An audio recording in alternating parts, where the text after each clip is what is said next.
সুজয় কৃষ্ণ ভদ্রের বিরুদ্ধে এবার চার্জ গঠন। প্রাথমিক দুর্নীতিতে ইডির মামলায় চার্জ গঠন। বেসরকারি হাসপাতাল থেকে ভার্চুয়াল হাজিরা। সুজয় কৃষ্ণের শারীরিক অবস্থার খোঁজ নেন বিচারক। অন্য অভিযুক্তদের বিরুদ্ধেও মিলেছে প্রমাণ। কথা বলবো অমিত, প্রতিনিধি রয়েছেন সঙ্গে। অমিত, প্রাথমিক দুর্নীতিতে ইডির মামলায় চার্জ গঠন।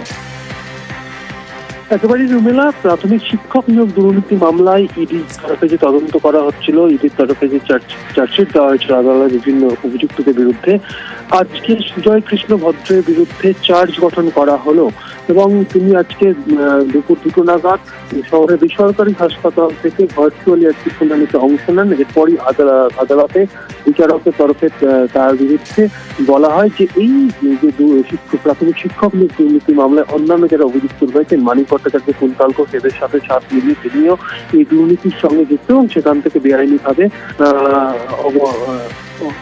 অযোগ্যদের চাকরি পাইয়ে দেওয়ার বিনিময়ে টাকা নিয়েছেন এবং তার বিরুদ্ধে প্রিভেনশন অফ মানি লন্ডারিং অ্যাক্টের 4 নম্বর ধারাতে চার্জ গঠন করা হচ্ছে।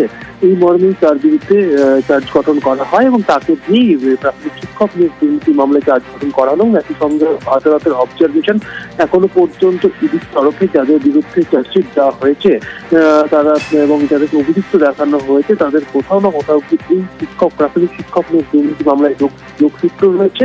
তাদের বিরুদ্ধে যথেষ্ট তথ্য প্রমাণ পাওয়া গেছে, যার ভিত্তিতে চার্জ গঠন করা হচ্ছে আদালতের তরফে এবং আজকে সুজয় কৃষ্ণ ভদ্রের বিরুদ্ধে চার্জ গঠন করা হলো প্রাথমিক শিক্ষক নিয়োগ দুর্নীতি মামলাতে। বেশ।